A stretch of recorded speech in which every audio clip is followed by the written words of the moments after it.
Everyone. In this video current electricity के सारे formulas हम 10 से 20 मिनट में कवर करने वाले हैं।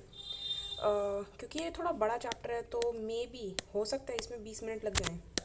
ठीक है, हर एक फार्मूला को कवर करेंगे। नेक्स्ट बता देना कि कौन सा चैप्टर करना है। एक सेकेंड, SHM करना है या फिर वेव्स करना है। नेक्स्ट मुझे बता देना क्या करना है। और जो रे का पार्ट 2 है, रे ऑप्टिक्स का जो फॉर्मूला का पार्ट 2 है, मैं आज ही तुम्हें अपलोड पे लगा दूँगी। ठीक है, आज मिल जाएगा रे का। SHM एंड वेव्स भी तुम्हें मिल जाएंगे। ठीक है, आज करंट इलेक्ट्रिसिटी को ख़त्म करते हैं। सारे के सारे फॉर्मूलाज को आज ही ख़त्म करेंगे। इसके पार्ट 1 और पार्ट 2 मैं किसी भी चैप्टर के नहीं डालने वाली, सीधा सीधा एक वीडियो डालूंगी, सब कुछ ख़त्म हो जाएगा उसमें। और उसको अप्रोच कैसे करना है एक बार मैं तुम्हें 2 सेकंड वो और बता देती हूँ। सबसे पहले तुम्हें अपने क्लास नोट्स पढ़ने हैं। क्लास नोट्स के सारे क्वेश्चन और क्लास नोट्स की बिल्कुल थ्योरी आराम से करके फिर इस वीडियो को देखना। इस वीडियो में आपके सारे क्लास नोट्स को मैं 10 से 20 मिनट में सब करवा दूंगी। मतलब सारा का सारा एक कंपाइल वीडियो है कि जिसमें आपका जो 2 घंटे लगा के आप क्लास नोट्स पढ़ोगे, उसी को मैं 20 मिनट में कराने वाली हूँ। ओके, सो अब आपका टाइम वेस्ट ना करते हुए वीडियो को करते हैं स्टार्ट। सबसे पहले क्या दे रखा है, करंट इलेक्ट्रिसिटी का फर्स्ट है। इलेक्ट्रिक करंट क्या होता है? Rate of directional flow of electric charge को हम इलेक्ट्रिक करंट कहते हैं।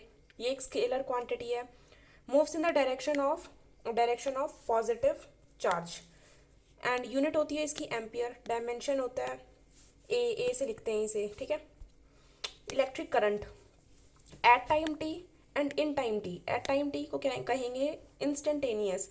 And in time t that is average. तो ये होता है d q by d t instantaneous वाला, एंड एवरेज होता है delta q by delta t, that is q final minus q initial divide by delta t. Okay, then एक छोटा सा पॉइंट है, मतलब पॉइंट तो नहीं है, ये एक ट्रिकी है याद करने की कि कैसे हमें पता चलेगा किसका स्लोप से क्या आएगा एंड किसके एरिया से क्या आएगा। ठीक है, ये ग्राफिकल क्वेश्चंस में बहुत ज़्यादा हेल्प करेगा कि जब भी हमें करंट निकालने के लिए बोला हो किसी भी ग्राफ को देके, तो उसमें देखना अगर D q by d T है और उसका जो स्लोप आएगा वो हमें करंट बताएगा। एंड जो चार्ज निकालने के लिए अगर हमें बोला होगा तो जो आई और डी टी, मतलब आई और टी का जो ग्राफ होगा उसके एरिया से हमें चार्ज मिल जाएगा। ओके, तो स्लोप से हमें d q by d t से हमें मिलेगा करंट एंड एरिया से हमें मिलेगा charge. Next, ratio of current through a and b. ठीक है, ए से निकालना है और बी से निकालना है। बहुत ही ट्रिकी क्वेश्चन है ये। ट्रिकी तो नहीं है, मतलब एक सिली मिस्टेक हो सकती है इस क्वेश्चन में कि हमें देखना है यहाँ से क्यू से दे रखे हैं हमें सारे एंगल्स को। ठीक है, बट क्या इसमें पॉइंट क्या है कि हमें टी से देखने होते हैं। तो इसमें ये 60 ना होके ये एंगल 30 आएगा एंड ये वाला एंगल 45 आएगा। इससे ये क्वेश्चन सॉल्व होगा। ये मतलब वो क्वेश्चन है जो तुम्हें गलत कर सकते हो, तुम्हें -5 करवा सकता है अगर तुमने यहाँ पे डायरेक्ट आँख बंद करके 45 और 60 लेके तुमने अगर ये कर दिया तो ये गलत हो सकता है। द पॉइंट इज तुम्हें टी से एंगल देखने हैं, ना कि क्यू से। Next question, if an electron moving on circular path with frequency f then find current. Important तो नहीं बोलेंगे बट ये थोड़ा सा दिमाग वाला है कि तुम्हें अगर पता होगा कि हमें करंट निकालना है तो number of electron per unit time. ठीक है, तो टाइम को इसने 1/t को इसने f लिख दिया है और कुछ नहीं है। आइसोलेटेड कंडक्टर वाला पॉइंट आ जाता है कि आइसोलेटेड कंडक्टर में क्या होता है कि ये कनेक्टेड नहीं होता किसी भी बैटरी से। Large number of electron random motion में होते हैं जिसकी वजह से इलेक्ट्रिक फील्ड इनसाइड ज़ीरो होगी। ठीक है, एंड इसमें एक और चीज़ है कि जैसे जैसे स्पीड बढ़ेगी टेम्परेचर बढ़ेगा, टेम्परेचर का रूट डायरेक्टली प्रोपोर्शनल होगा स्पीड के। ठीक है, नेक्स्ट आता है टेम्परेचर इंक्रीज होगा, रिलैक्सेशन टाइम कम होगा।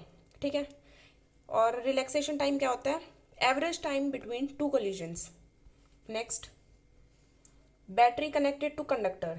इफ़ बैटरी को कनेक्ट कर दिया है कंडक्टर से, उसमें आइसोलेटेड में कोई भी बैटरी कनेक्टेड नहीं है कंडक्टर से, तो इसमें क्या होगा, कनेक्ट जब करेंगे बैटरी को तब इलेक्ट्रिक फील्ड आ जाएगी एक डायरेक्शन में। ठीक है, तो वो इलेक्ट्रॉन्स को अलाइन कर देगी।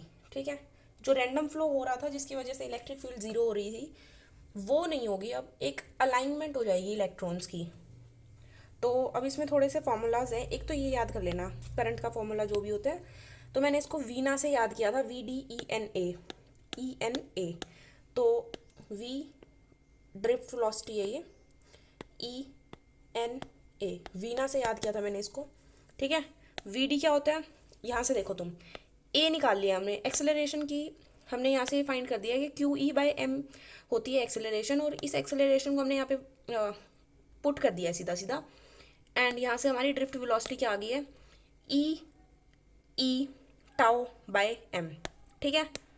एक इसको याद रख लेना, एंड दूसरा है करंट को करंट के फॉर्मूला को याद रख लेना। ओम्स लॉ, V = IR, सबको पता है। मेन थिंग इज कि ये है मैक्रो, और हमें अब देखना है कि माइक्रो, ठीक है। माइक्रोस्कोपिक में देखते हैं। रेजिस्टिविटी, एक ही वाला देखो, रेजिस्टिविटी इज इक्वल्स टू 1/कंडक्टिविटी, ठीक है। ये मटेरियल की प्रॉपर्टी होती है रेजिस्टिविटी, ठीक है। ये वाला भी इंपॉर्टेंट है वैसे तो, ओके, ठीक है। रेजिस्टिविटी इज इक्वल्स टू 1/कंडक्टिविटी, एंड रेजिस्टिविटी है एक मटेरियल की प्रॉपर्टी, और ये वाला फॉर्मूला भी सबको आता है, R = ρl/a। But the twist is हमें रो को भी आगे देखना है कि इसमें क्या क्या आते हैं। रो = m/n E² टाउ, ठीक है। एक इस वाले फॉर्मूला को मैं याद कराना चाहूँ तो मैंने इसको याद किया था मनीष से। आई नो ये थोड़े सिली हैं, but at the end of the day तुम्हें फॉर्मूलाज याद होने चाहिए, दैट्स इट, ठीक है। तो मैंने इसको याद किया था मनीष से। तो m/n E² टाउ, मनीष, ठीक है। मनीष मतलब ऐसे करके मैंने याद किया था इसे, ठीक है। तो इससे मेरे को रेजिस्टिविटी बिल्कुल बिल्कुल याद हो गई थी कि रेजिस्टिविटी में तो जो भी टर्म्स आएंगे मेरे को बिल्कुल खटाखट याद है। नेक्स्ट हमें क्या करना है, अब रेजिस्टिविटी को यहाँ पे पुट ही तो करना है। आ गया रेजिस्टेंस, और ये रेजिस्टेंस को हमें V = IR में पुट करना है। क्या ही दिक्कत है, इधर से हमें यहाँ पुट करना है, इसको पूरे को हमें V = IR में पुट करना है। आ गया तुम्हारा microscopic form of Ohm's law. इसे बस एक बार लिख के देख लेना, जो भी मैंने तुम्हें 4 फार्मूला बताऊंगी वो अभी वीडियो खत्म होते तुम लिख के देख लेना। ये वाला टॉपिक तुम्हारे बिल्कुल टिप्स पे हो जाएगा। जो जो फॉर्मूला तुम्हें नहीं याद हो रहे, यहाँ याद करा के मैं तुम्हें भेजूंगी, ठीक है। पहला फॉर्मूला मैंने याद कराया था तुम्हें करंट का, I = VDENA, ठीक है। पहला हो गया खटाखट। नेक्स्ट रेजिस्टिविटी को हम कैसे लिखेंगे, मनीष, m/n E² टाउ, ठीक है। रेजिस्टिविटी को रेजिस्टेंस में पुट करो, देन रेजिस्टेंस से V में पुट करो, V = IR। V = IR वाले में R को, एक सेकंड मैंने कुछ गलत बोल दिया क्या, रेजिस्टिविटी को मैंने रेजिस्टेंस R = ρl/a में रेजिस्टिविटी को यहाँ पे पुट किया, देन V = IR में R को मैंने यहाँ पुट किया है। माइक्रोस्कोपिक आ गया, मैक्रोस्कोपिक आता है V = IR, ठीक है, खत्म। Mobility, property of charge particle does not depends on drift velocity and electric field, ठीक है। इंपॉर्टेंट जब भी तुम्हें बोल दिया हो म्यू और VD और E, इसका ग्राफ याद रख लेना, पूछा जाता है, ठीक है। Mu is equals to VD/E, और VD की वैल्यू क्या होती है, E टाउ/m। तो यहाँ पे E जो है वो ऊपर वाले E से कट गया है, ठीक है। याद। मोबिलिटी क्या होती है, VD/E, drift velocity by electric field. Mobility is equals to drift velocity by electric field. And mobility को अब यहाँ से देख लेते हैं, जिसका मास कम उसकी मोबिलिटी ज़्यादा। तो इलेक्ट्रॉन का मास सबसे कम होता है, इलेक्ट्रॉन की मोबिलिटी होगी सबसे ज़्यादा। देन आएगा प्रोटॉन की, देन आएगा ड्यूटरॉन एंड अल्फा पार्टिकल की होगी, दोनों की सेम। इसको याद रख लेना, इलेक्ट्रॉन की सबसे ज़्यादा, फिर प्रोटॉन की, एंड ड्यूटरॉन एंड अल्फा पार्टिकल की होगी सेम। नेक्स्ट आएगा करंट डेंसिटी। करंट डेंसिटी एक वेक्टर क्वांटिटी है, यूनिट होगी इसकी Ampere/m²। डायरेक्शन अलोंग करंट होगा, अलोंग करंट के डायरेक्शन में ही करंट डेंसिटी की डायरेक्शन होगी। करंट डेंसिटी को लिखते हैं J से, और इसकी वैल्यू आएगी करंट / एरिया, ठीक है। ओके, यहाँ पे देख लो इसको, J = sigma electric field. Current, एक ये वाला क्वेश्चन आ जाता है कि यहाँ से बताओ A और B में क्या ज़्यादा होगा, क्या इक्वल होगा, क्या कम होगा। तो करंट दोनों में इक्वल होंगे, IA और IB में। करंट डेंसिटी, एरिया कम, करंट डेंसिटी ज़्यादा, तो B की ज़्यादा। Drift velocity drift velocity b की ज़्यादा, ठीक है। इफ़ टेम्परेचर इंक्रीज, इसको भी मैंने एक ट्रिक से याद किया था। कंडक्टर में देखो, कंडक्टर है, सी से शुरू हो रहा है, कंडक्टर सी डिक्रीज, टेम्परेचर इंक्रीज करते सी decrease, conductivity decrease, resistivity increase, conductivity decrease, resistivity increase. याद याद याद याद, सीधा पूछा जाएगा। इंडक्टर में same as conductor but in small amount, semiconductor में कंडक्टर का उल्टा। Temperature increase, resistivity decrease, conductivity increase. And conductor में रैंडमनेस भी इंक्रीज हो जाएगी टेम्परेचर इंक्रीज करने से, ये एक बेसिक पॉइंट है, ठीक है। नेक्स्ट आता है रेजिस्टेंस।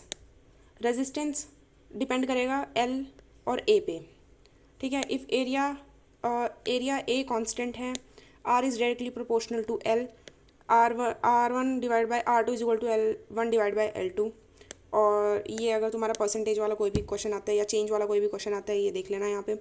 इफ़ लेंथ कांस्टेंट है तो ये बनेगा रिलेशन इसका, और रेडियस स्क्वायर, ये गलती होती है। एरिया का सबको याद रहता है, पर रेडियस का स्क्वायर वाला एक बार देख लेना, ठीक है। यहाँ पे 2 आ जाएगा रेडियस में, ये भी देख लेना, इम्पॉर्टेंट है ये, ठीक है। एक वॉल्यूम कांस्टेंट है तो ऐसे होगा, अगर लेंथ के टर्म्स में दे रखा है कुछ भी, अगर एरिया के टर्म्स में दे रखा है तो ऐसे होगा, और ये R4 होगा, देख लेना, ठीक है। एरिया का स्क्वायर होगा तो रेडियस का 4 होगा ना, यहाँ पे फिर 4 आएगा एंड फिर यहाँ पे 2 आएगा, ये चेंज वाला है, इसको देख के जाना। ये ख़त्म। नेक्स्ट आता है temperature coefficient of linear expansion. Alpha is equal to delta L by L, ये इसको ऐसे याद रखना, delta L by L is equals to alpha delta T. इसको भी ऐसे ही, delta A by A is equals to beta delta T, ठीक है। नेक्स्ट लीनियर एक्सपेंशन हो गया, एरियल एक्सपेंशन हो गया। एक इस चीज़ को मैं ऐसे याद करती थी कि alpha by 1 is equals to beta, alpha by 1 is equals to beta by 2 is equals to gamma by 3, ठीक है, गामा बाई 3। तो यहाँ पे क्या आ गया, beta is equal to 2 alpha, ये रहा, beta is equal to 2 alpha. Next resistance में भी सेम है कि delta r by r is equal to alpha, ये रेजिस्टेंस के लिए आर यहाँ लिखा हुआ है, is equal to delta t, यहाँ टी नहीं आएगा, ओके। रेजिस्टिविटी के लिए भी सेम है। अब आता है relation between temperature coefficient of linear expansion, resistance, resistivity. अब इसमें क्या आएगा, अल्फ़ा आर जो है वो यहाँ पे माइनस का, मतलब यहाँ पे माइनस वाला टर्म तुम ध्यान रखना कि हमेशा प्लस होते हैं तो यहाँ पे माइनस आएगा। अब आते हैं सेल और बैटरी। इस पर 2024 में, 24 बोल रही हूँ, 2026 में अभी क्वेश्चन आया था। टर्मिनल डिस्चार्जिंग पे था वो शायद, हाँ डिस्चार्जिंग पे ही था, E minus I R direct formula से क्वेश्चन आया था इसमें। टर्मिनल पोटेंशियल ऑफ डिस्चार्जिंग में माइनस आएगा एंड चार्जिंग में प्लस आएगा, यहाँ पे दिखा देती हूँ मैं तुम्हें, चार्जिंग में प्लस आएगा एंड डिस्चार्जिंग में माइनस आएगा। But if not connected to circuit है तो VT is equal to E, ठीक है। एंड आइडियल बैटरी है तो भी ये रेजिस्टेंस 0 है, ठीक है।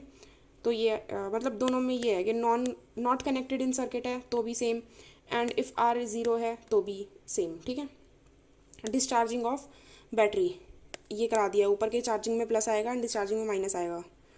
कॉम्बिनेशन ऑफ रेजिस्टेंस सीरीज़ में पता ही है कि डिवाइड बाय, नहीं सीरीज़ में, सॉरी सीरीज़ में NR होगा क्योंकि सारे प्लस हो जाएंगे, एंड करंट रहेगा सेम, वोल्टेज होगी सबकी डिफरेंट, ओके। और ये सबसे ज़्यादा होगा, मतलब जो बड़ी से बड़ी वैल्यू होगी ना, बड़ी से बड़ी वैल्यू से भी ज़्यादा होगा R इक्विवेलेंट। इन पैरेलल में छोटी से छोटी वैल्यू होगी ना, उससे भी छोटा होगा ये, ठीक है। और इसमें पोटेंशियल सेम रहता है, करंट डिफरेंट रहता है, ओके। हाउस होल्ड सर्किट में पैरेलल सर्किट होता है, ये देख लेना, house hold circuit parallel circuit होगा। I ज़्यादा होगा, R कम होगा, जितना कम R होगा उतना ज़्यादा I होगा, वही बता रखा है यहाँ पे, वही लिख रखा है। पोटेंशियल एट मिड पॉइंट, तुम मिड पॉइंट का याद कर लो, V mid V1 by R1 plus V2 by R2 divide by 1 plus R1 plus 1 by R2, याद करो।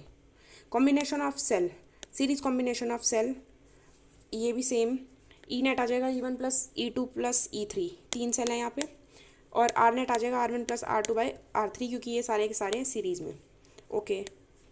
E नेट आ जाएगा एन ई, आर नेट आ जाएगा एन आर, ठीक है, और यहाँ पे पैरेलल में डिवाइड हो जाएगा।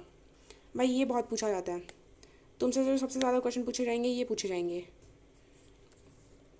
ये अगर हमने पैरेलल में किया ना, हाँ ये देखो, ये रहा, हाँ पैरेलल, तो ई वन बाय आर1, ई2 बाय आर2, ई3 बाय आर3, इनको प्लस करके divide by 1/r1 plus 1/r2 plus 1/r3। R equivalent क्या होगा, 1/r1 plus 1/r2 plus 1/r3।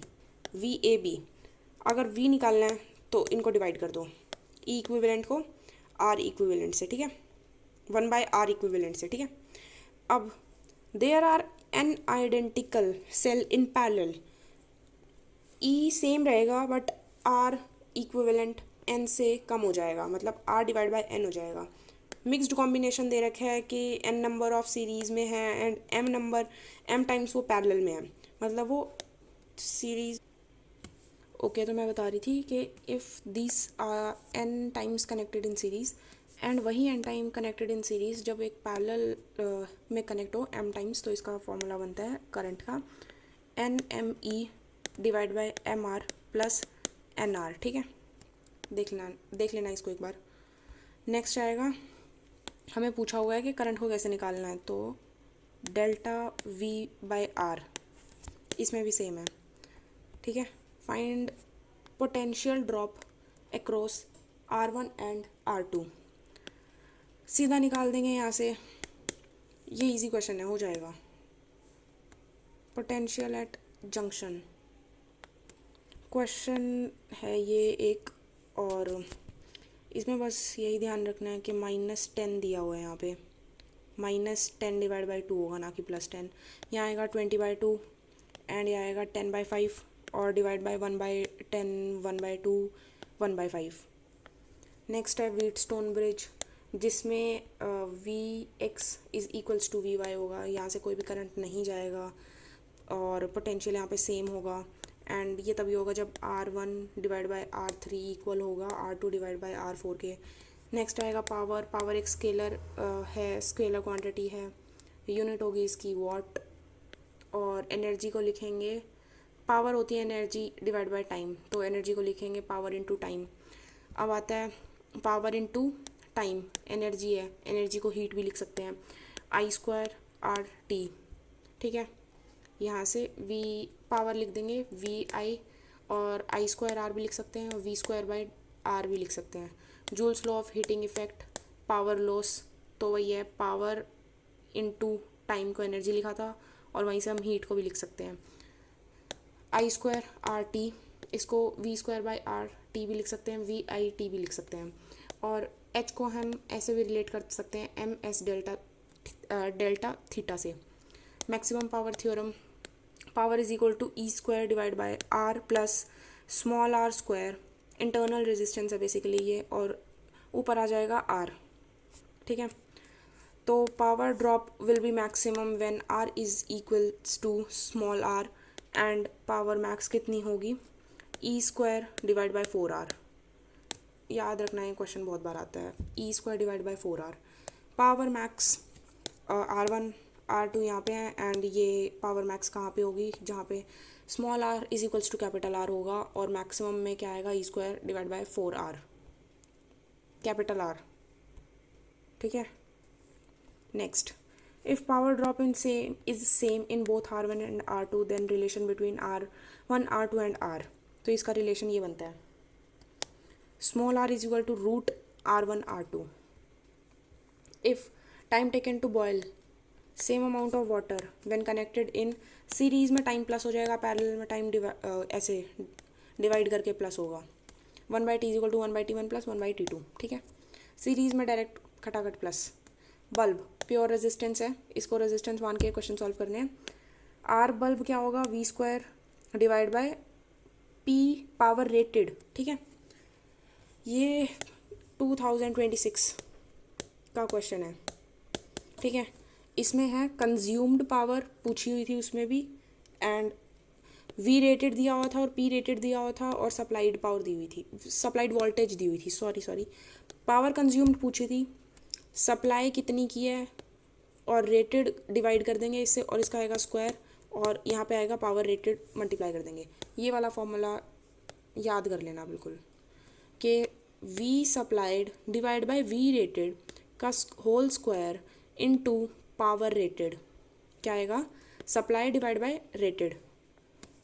Next, rated power ज़्यादा होगी तो रेजिस्टेंस कम होगी। अब सीरीज कॉम्बिनेशन पावर की कैसे लिखेंगे, 1/P is P net is equals to 1/P1 plus 1/P2 plus 1/P3। Brightness ज़्यादा होगी, रेजिस्टेंस ज़्यादा होगी, ये सीरीज़ का है, पावर कंज्यूम ज़्यादा होगी। बेसिकली जिसकी रेजिस्टेंस ज़्यादा होगी उसकी ब्राइटनेस ज़्यादा होगी और उसकी पावर रेटेड उसकी कम होगी। पैरेलल में ब्राइटनेस उसकी ज़्यादा होगी जिसकी रेजिस्टेंस बल्ब की कम होगी एंड पावर रेटेड ज़्यादा होगी।